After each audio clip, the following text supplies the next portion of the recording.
I said, remember it. I still have it. So was Yeah. that when you tried to kill her? So I said, because then there's no one else in my death scene but me. Hi, I'm Michelle Lee. Hi, I'm Joan Van R. Hi, I'm Donna Mills, and And we're we're not not Done. done done yet. yet. Not yet. We're getting that better. It's nice to see you, lovely girls. Michelle, Yes, is that the scarf that I sent you for Christmas? I just did it last night. Oh no, this is. Did you see this yet, Joan? I'm gonna Yes. tell everybody. You're Well, I'll tell you what I thought it was actually. I thought I love she's this. laughing because this was just too inane. Donna doesn't know. She thinks this is not true, but she wrapped a shoebox. Yes, you did. In a Christmas thing, right? Did I you do the gift wrapping? I'm sorry. Yes. Terrible. And I'll back right up. Did you do the gift, Christmas wrapping, Donna? Hey, yes. but Whoa. I was not going there. My story is a surprise for the audience or maybe you. She wrapped this shoebox, very pretty in gold, and the beautiful bow. And I mean, it was exquisite. I opened it up. It says it's a shoe, a Greek, whatever shoe. And I opened the box. This was in it. So I opened it up. I might as well do it for you, which is going to kill me later when I try to retie it again. But okay, this was in it. Everybody, it's really, of course, I thought this was going to be a shoe. So it's one piece. It's one piece. And I thought, wait a minute, it's Greek. So maybe it is backwards. So I thought, okay, it must unzip. And I put one part on one foot. And the Greek sandals, they do something like this. I thought, let me try this. And then I couldn't get my feet apart. That part I'm lying about.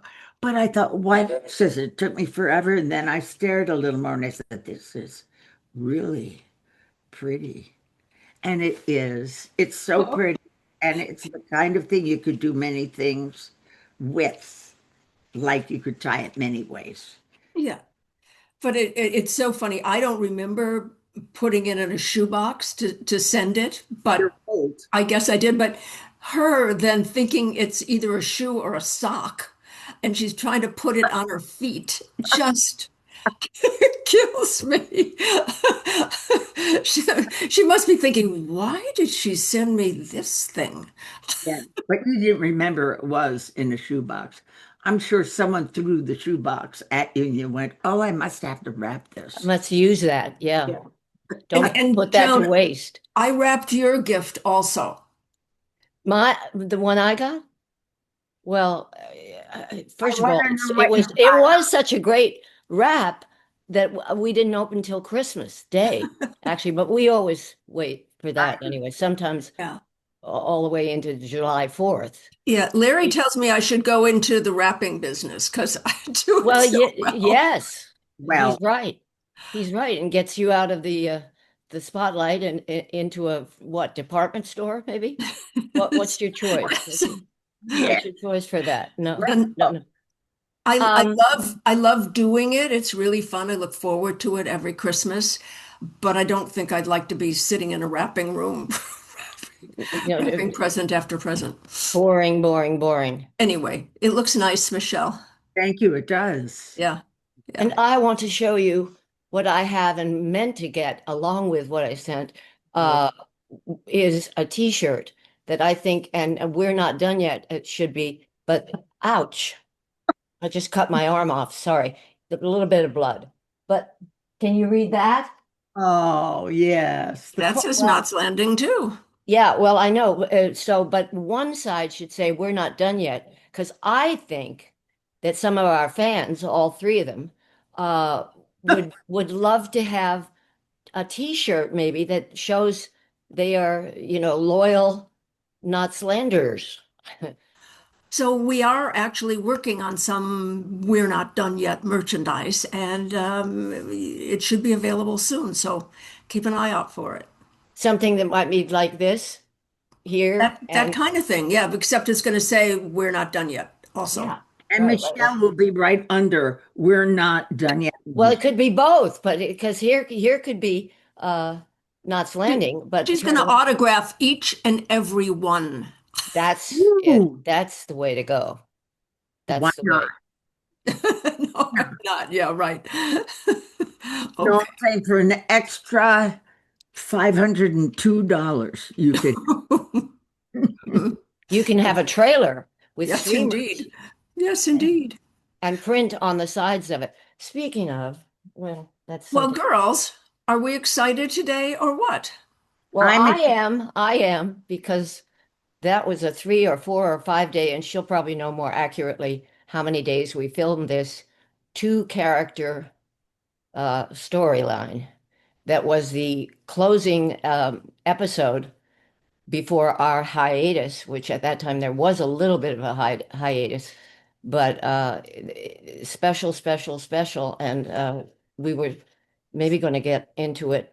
Yeah, and I think maybe as soon as I shut up, this one down here, Donna, will tell them all who you're talking about. Yes, they don't know yet who we're having on today, and we're very excited because she's a fabulous actress, but has gone into another line of work now, and she's doing so much good in the world, and it's really touching to see how devoted she is to this. So why don't we just bring her on? Welcome, Teri Austin. Yes. Welcome, welcome, welcome. Nice to have you back where you belong. There. There she is. Here I am. Yay. The jackets look alike. I mean, they look amazing. Well, do you want me to tell about this? Well, Yeah. Or did you already say it? say hello first Oh, okay. to the nice folks out there who are devoted fans, and I know they're really thrilled to see you. Well, it's so nice. Thank you for asking me, Donna. It's so nice to see all of you. And yeah, I have friends who are fans of the podcast and have been calling me and asking me questions. And one friend called and she said, "I just saw you in the most amazing purple jacket." She said, "Do you remember it?" I said, "Remember it? I still have it." Uh, And this is it. So what I'm going was to this talk always about your, was it your, not landing vintage. So yeah, okay. Yeah, But it it's wasn't nice. Abby's jacket. It was always Jill. Yes. yes, yes, Okay. yes. You didn't steal it from Abby? Oh, probably. Yeah, I think it was, Probably. yeah, most That's likely it's a jewel tone. So, yes.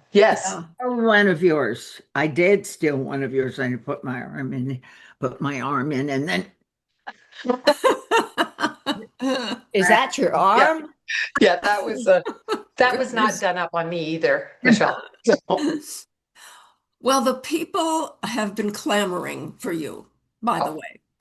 Well, they have. They want to see people who were on the show, people who they liked, who they were interested in, and stuff like that, to talk about, what it was like back then, what the storylines were like, how you felt about what you were doing, because I mean, you and I were the villainesses, so to speak, on the show, but you were the evil very villainess. bad. It's very I I was bad. kind can of more I the can fun vouch for that. villainess. I can vouch for Oh, that. you can. Yes. Oh, I've got a number one on the don't call just tell sheet. the story of what you had to go through as actresses and what you were asked to go through was only because you are the actresses you are and were, and that's the only reason they could trust you.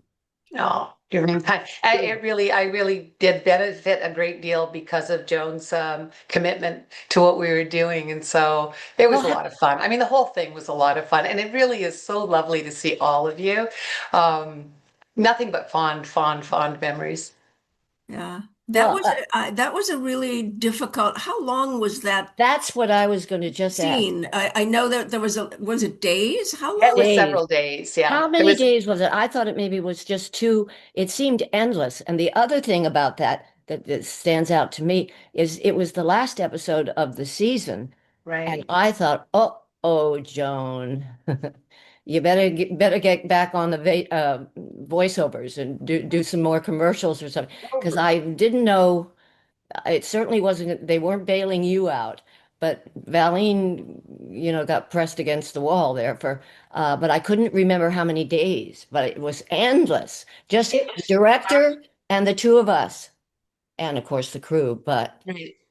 Yeah. just, Yeah, it was at least 2 days. It might have been three. I know, and I know it was very long days because one day at the end of that day, I was supposed to meet some friends for a birthday party, and I told them, I said, I have no idea. We might wrap at midnight. I have no idea.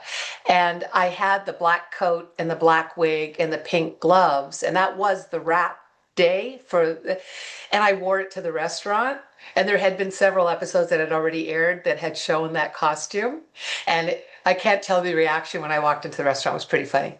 I would like to say one thing and interrupt everything because I think it's important for our audience to know what we're talking about and what Oh, series sure. usually do and don't do. I want to set you up. You're not really talking about how amazing it was that they allowed you, as you said, alone in a studio to do this myth scenes at the end of the series season.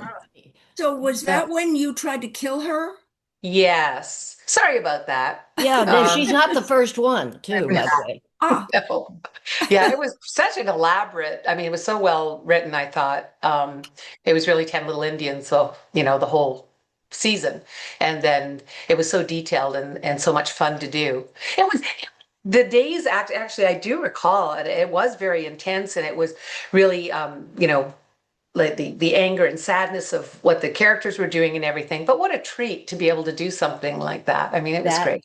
is true. You see that more on a stage, two theater, yeah. where it would maybe go what not for several episodes, but still it's something that has a lot of power because you keep it confined.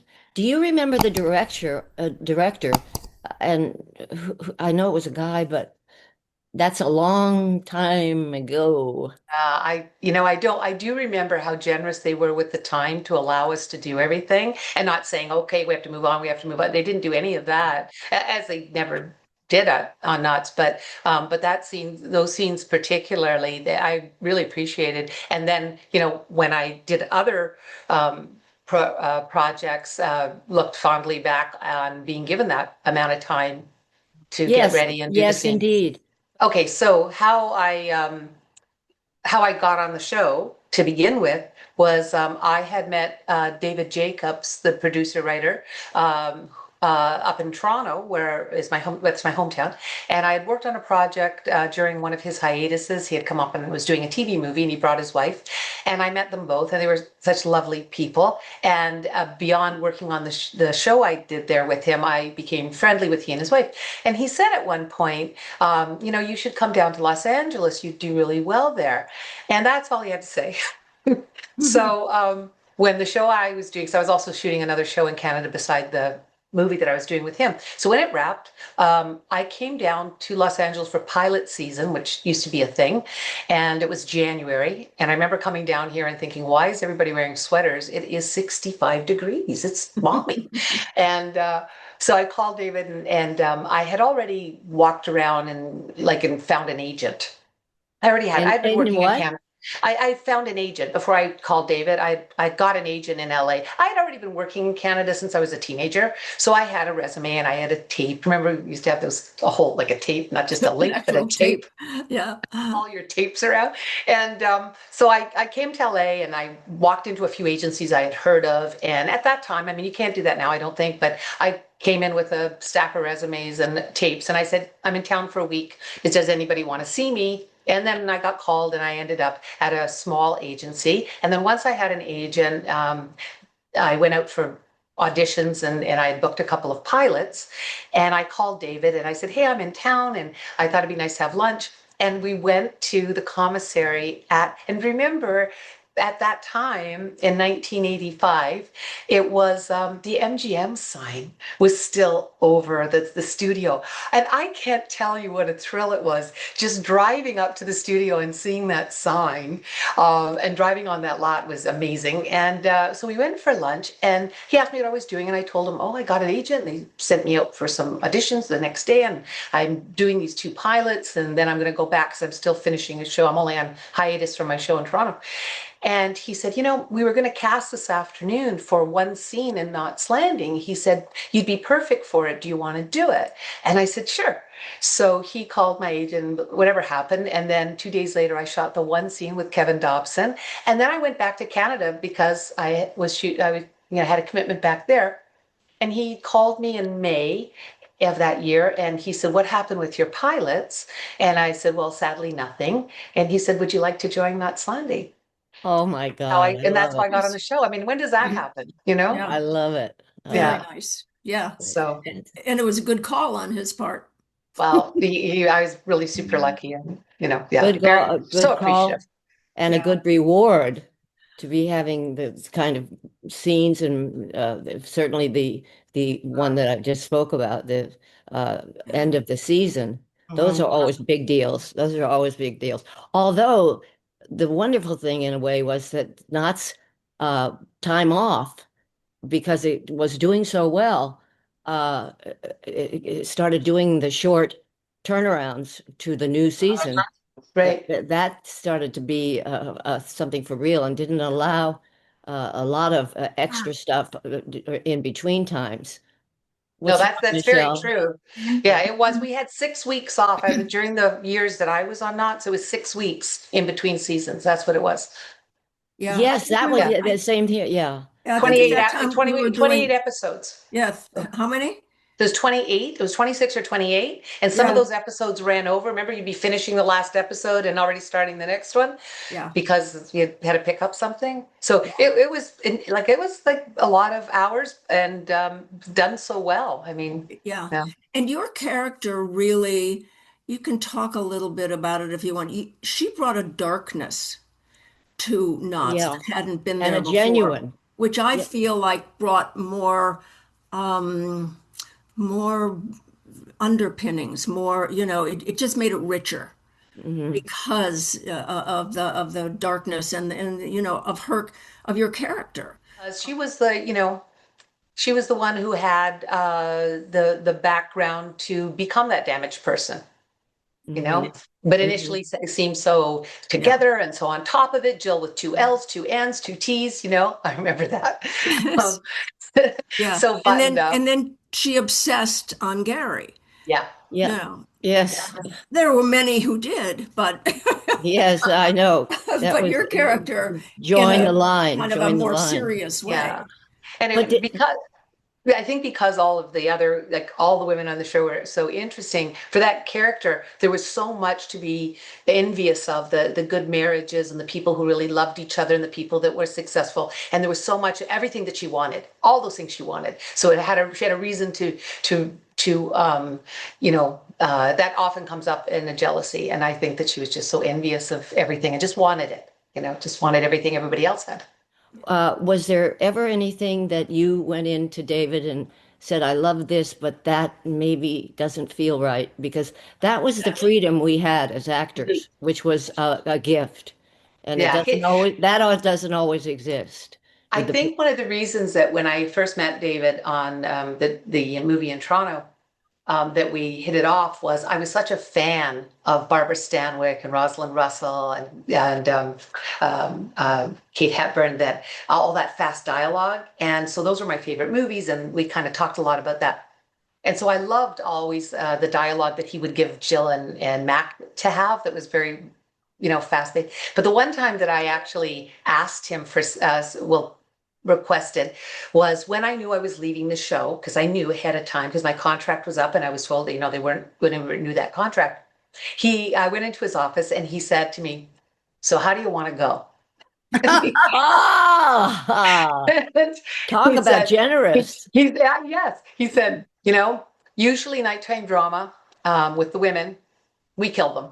He said, Ah, "How they would you get like too to go?" good. And I told him, I thought just half a second, I went, "Suicide."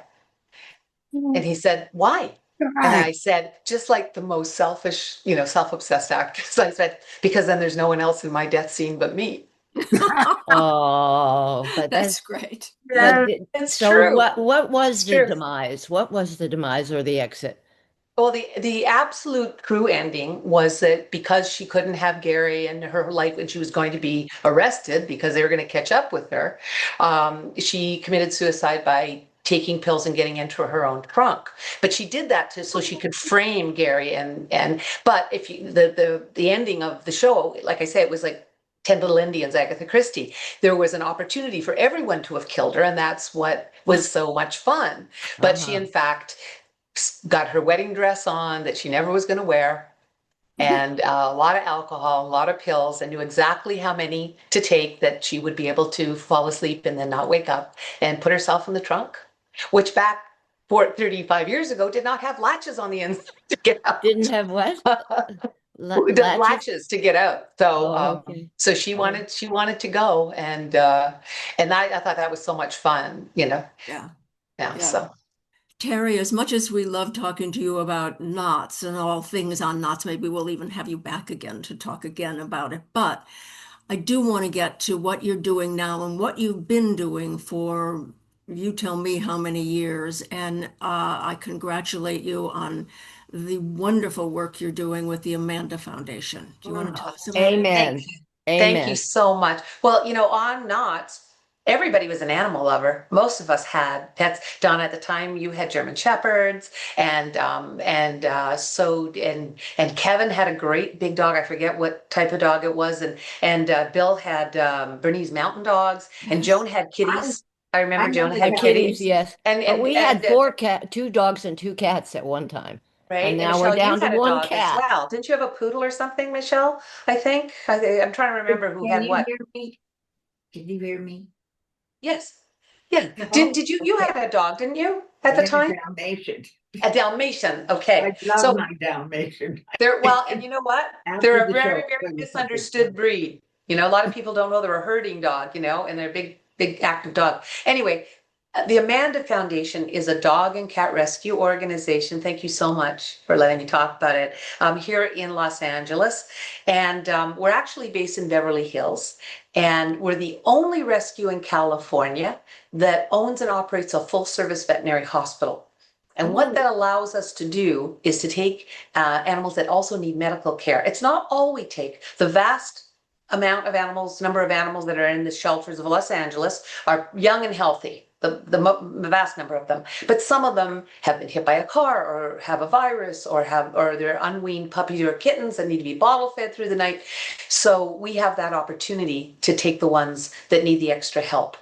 So we rescue from the city shelters of Los Angeles and sometimes from the county, but mostly from the shelters. And everybody watching this across the country, I promise you, unfortunately, there's not a city in the country that doesn't need help with overpopulation of animals. So if you're thinking of adopting, before purchasing a pet, please go to your local shelter or whatever the local rescue group is in your community and see if there's a pet there that speaks to you.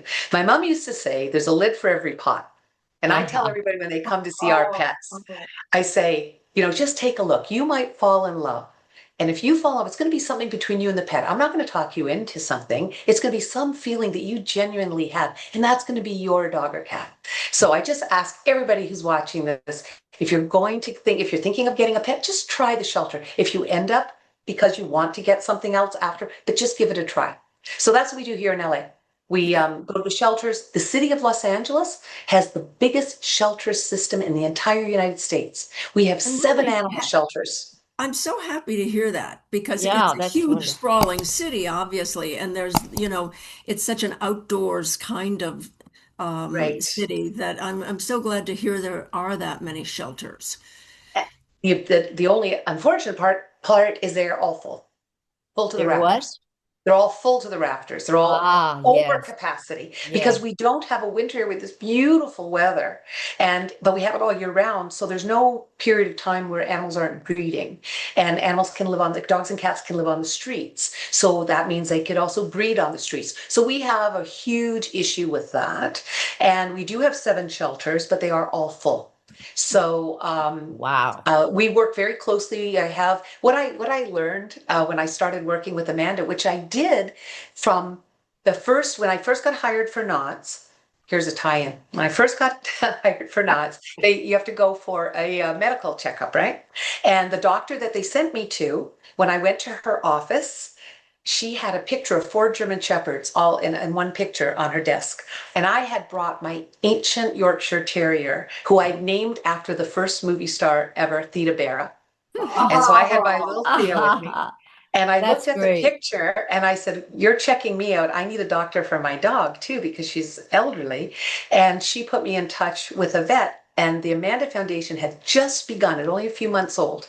And there was a little card on the doctor's wall that said, "Please help donate to the pets at the Amanda Foundation." And I just started the show and I'd come from Toronto, and what they were giving me to work on Knots Landing was much more than I'd ever made. And I went, "Oh, you have lots of money." But Give a check lucky, every time I went to the doctor. I'd give a check to the receptionist. And then my little Thea passed, and the vet called me, and he asked me after a couple of weeks. He phoned me and he said, "Teri, did you get a new puppy?" And I said, "Oh, Steve, I will never have another dog as long as I live." I said, oh, I can't sleep, I can't eat, I cry in my dressing room, I am bereft. I will never have another dog." And he said, "Well, you're on that television show and you could probably help that charity you've been giving the checks to. Why don't you go over there and see if you can help?" So he knew. And I went over with the sole intention of giving them a donation in memory of my dog, getting back in my car and driving oh, off. And I went in and I never left.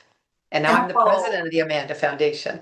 But that was that 6 degrees of separation, or that Amanda or Knots Landing was why I ended up on with Amanda. That's so wonderful. Oh. And you also do the spaying and neutering, right? Which Yes. is Yeah. so Oh, important. yeah, Donna, thank you for mentioning that, because we really do have an overpopulation of pets. And it's the accidental litters, or the people who think it might be nice if the children saw a litter. And the problem is that, most litters are 4 to 6 to 8 to 10. And it's hard to find 10 great homes all when they're all 8 weeks at the same time. So people get into things that they then find overwhelming. So the best thing we can do is to have less animals so they can all have homes. Right now, the statistic is that if every household in the United States went to a shelter and took 1 cat and 1 dog out of the shelter, we would not empty the shelters. So we just have too many animals. Oh, And so we wow. just need to cut down the number of animals we have. So spay and neuter, and it's better for the health of the pets, and it's better for their behavior. And so it's great. And so Amanda Foundation has the most successful free mobile program in the country, the longest running. When And when you we're say and free, are they free? yeah, it's free. And what we do is we looked at the statistics that the city has of the animals in the shelter, where the animals that end up there, where do they come from? Why are they there? And the majority come from the lowest income parts of our city, where there's not a single veterinarian in the area of Watts. Not one. Why? Because there's no disposable income enough to support a veterinarian. And all of you who still have pets, veterinary bills it's expensive. Oh, So what our mobile clinic does is we go to areas where there are no veterinarians, and we provide completely free spay, neuter, and vaccines. And the whole goal is to lower the amount of unwanted litters, not the ones that people want, but the unwanted litters. And that's the Oh, answer to the problem. What I was going to say is that when I got involved with Amanda, and I started going downtown to Los Angeles City Hall to work on animal ordinances, And this is where all the skills that we learn as an actor, whether it's improvising or holding an audience or speaking to the last person in the last seat, when you go down to City Hall, it's a beautiful, big Spanish style atrium building that you speak in. Atrium is not the proper word, but it's a huge building. And it's like a stage. All there's 15 council people sit in an arc, and then the mayor sits up on a big dais, and you get to perform in front of all these people. And so when I would go down there, I used to think, oh, got this, because I knew the information. So if they wanted to throw questions at me or whatever, I'm fine. I'm not unnerved or be thrown, or if they cut me off or whatever, I could get right back on track. And I'll tell you, at one point I was trying to pass an ordinance, and it was the mandatory spay neuter ordinance, which we passed in 2003. And the Amanda Foundation and I worked very closely with the mayor at that time and the city attorney, and we crafted the best spay neuter ordinance in the country, and it's still copied all over the states. And part of the main component is you've got to have some free spay neuter. You can't have mandatory spay neuter if people can't afford to do it. So there has to be some element of free service. But there were people who were selling animals and breeding them who were very against this, and they tried, it's our right, and blah blah blah blah blah. And so I had what I called my Karen Silkwood moment. This is before the internet, okay? And I went down and I spoke to the council about why we should have free spay neuter, and that the only people opposing it were these people making money off of animals. And the American Kennel Club had actually flown 3 lawyers out to attend that session with our city council. Carpetbaggers came in from another state. And so I stood up in front of the people, the council people, and I had a sheet of the LA Times, which, remember when it used to have to be full of ads, and it was this thick with ads, right? And we used to pay to advertise animals, and people selling animals used to advertise in the classifieds.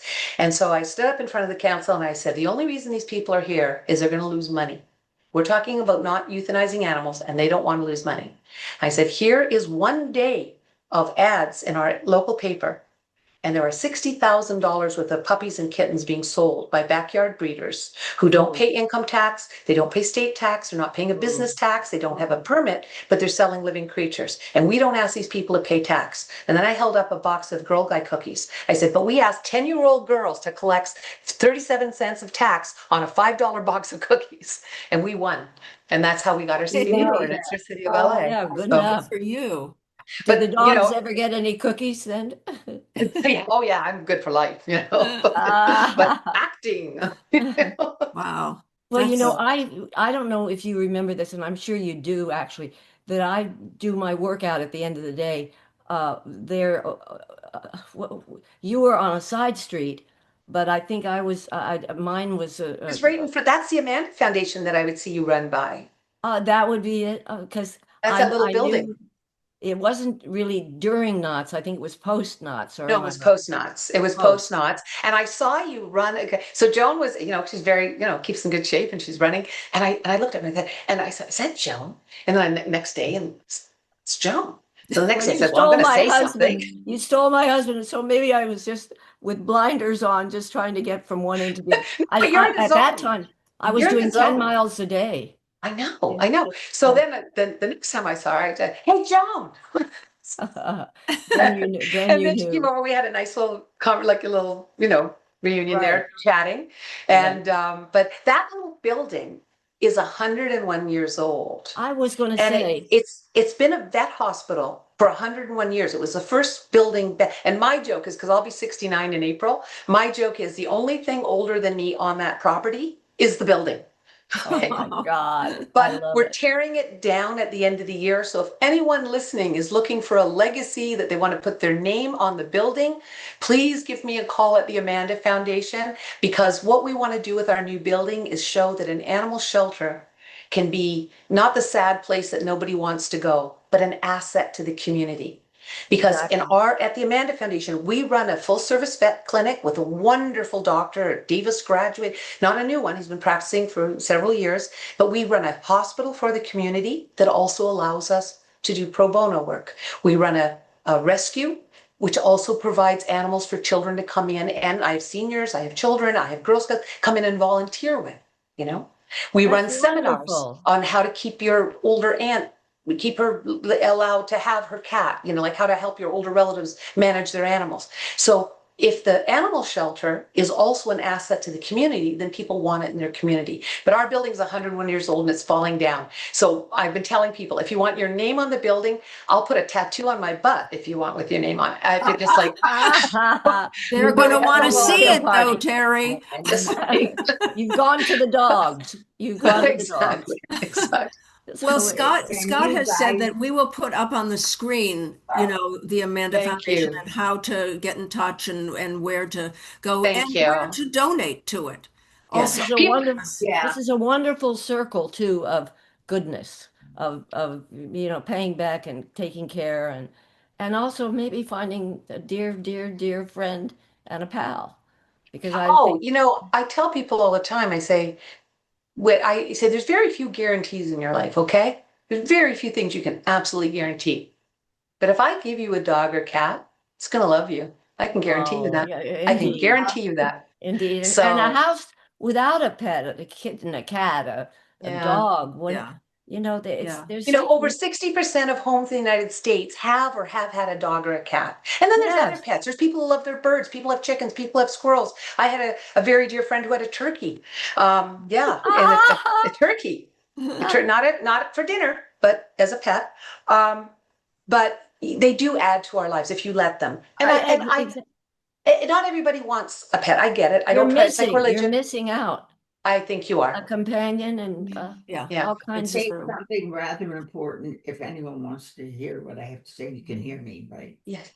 I think it's very important, especially here today and listening to Terry and all the important things that she has to tell everybody because it's about love and attraction to people and animals that give us a way to live away from the stresses of life that we're all life. going through right. Life, So yeah. we have this ability on this show, and I love this, that we can bring people other than just talking about Knots Landing. We're talking about people who are bringing something to our lives. And anybody who wanted to put their name on that building, I know someone who would put their name on any building, but we won't let him.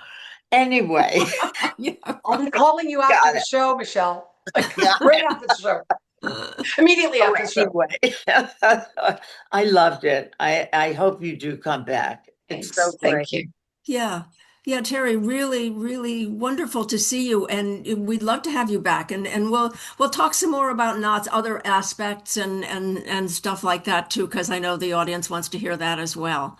And Well, maybe if there's they certainly lots that was a there. I mean, I was thinking when I knew I was joining you today, I was thinking about, and there were so many fun things and so many wonderful things and lots of stories behind the scenes that we know that some we can tell. Some we Oh, can't. you mean what we But can't tell? Is that what And you're some we trying to can't say? tell. well, maybe Oh, more we of have a those. That's what makes lot of it those. that's what makes a hit. yeah, There are Yeah. but more of those. we'll do that soon, okay? Okay, great. Well, thank you for having me. And you Um, all look so wonderful. And it is really such a pleasure. And I love you all. And I'll look forward to the next time. Right back at love you. you too. Love you too. Bye.